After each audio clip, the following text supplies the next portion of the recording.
The human centipede 2009 कहानी दो अमेरिकी युवतियों लिंडसे एशली सी विलियम्स और जेनी एशलिन येन्नी के साथ शुरू होती है, जो यूरोप घूमने आई हैं। वे जर्मनी के किसी गांव में पार्टी के लिए जाती हैं, लेकिन वापस लौटते समय उनकी कार एक सुनसान जंगल के पास खराब हो जाती है।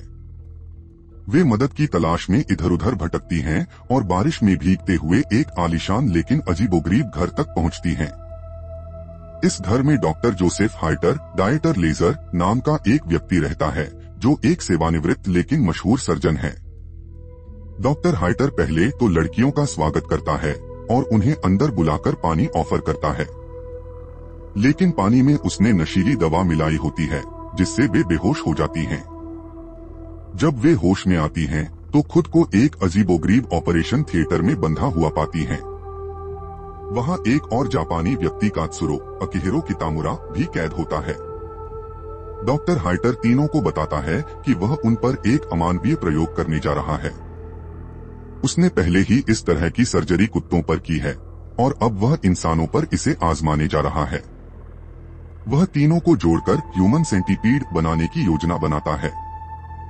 डॉक्टर हाइटर समझाता है कि यह सर्जरी कैसे होगी। कात्सुरो को सबसे आगे रखा जाएगा, लिंडसे को बीच में रखा जाएगा, जेनी को सबसे पीछे रखा जाएगा। हर व्यक्ति के मुंह को पिछले व्यक्ति के गुदा एनस से सिल दिया जाएगा, जिससे वे एक पाचन तंत्र साझा करेंगे। इसका मतलब यह है कि जो भी कात्सुरो खाएगा वह लिंडसे के माध्यम से गुजरेगा और फिर जेनी के पेट में जाएगा। लड़कियां मदद के लिए चिल्लाती हैं, लेकिन डॉक्टर हाइटर उनकी चीखों को अनसुना कर देता है और ऑपरेशन शुरू कर देता है। सर्जरी सफल होती है और तीनों अब एक भयानक स्थिति में फंसे होते हैं। कात्सुरो, जो सबसे आगे होता है, अभी भी बोल सकता है, लेकिन वह पूरी तरह बेबस होता है। लिंडसे, जो बीच में होती है, सबसे ज्यादा तकलीफ में होती है क्योंकि उसे कात्सुरो का मल निगलना पड़ता है। जेनी, जो पहले से ही बीमार थी, सबसे कमजोर होती है और धीरे धीरे संक्रमण सेप्सिस की वजह से मरने लगती है।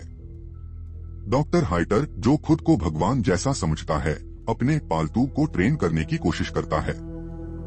वह उन्हें जबरदस्ती 4 पैरों पर चलने के लिए मजबूर करता है और उनके साथ क्रूरता से पेश आता है। इस बीच जर्मन पुलिस के 2 जासूस क्रांस और वोलर डॉक्टर हाइटर के घर पर आते हैं, क्योंकि उन्होंने सुना था कि वहां कुछ संदिग्ध हो रहा है। डॉक्टर उनके सामने सामान्य व्यवहार करने की कोशिश करता है, लेकिन वे उसे संदिग्ध पाते हैं और लौटने से पहले घर की जांच करने की योजना बनाते हैं। इधर कात्सुरो धीरे धीरे समझ जाता है कि वह इस स्थिति से कभी नहीं बच पाएगा।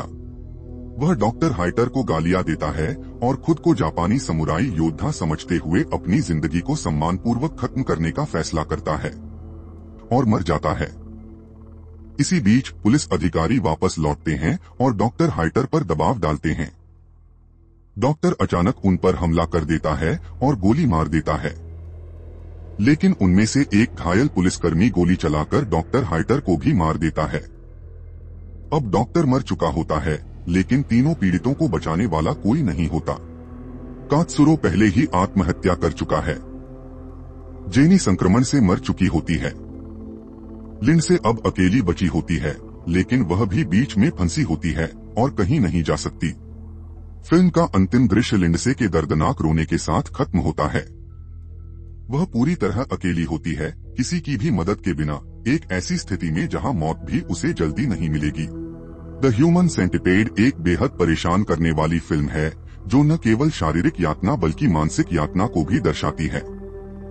इस फिल्म में निम्नलिखित थीम्स देखी जा सकती हैं। मानवता का पतन। डॉक्टर हाइटर का प्रयोग यह दिखाता है कि विज्ञान को अगर नैतिकता के बिना इस्तेमाल किया जाए तो वह कितना खतरनाक हो सकता है।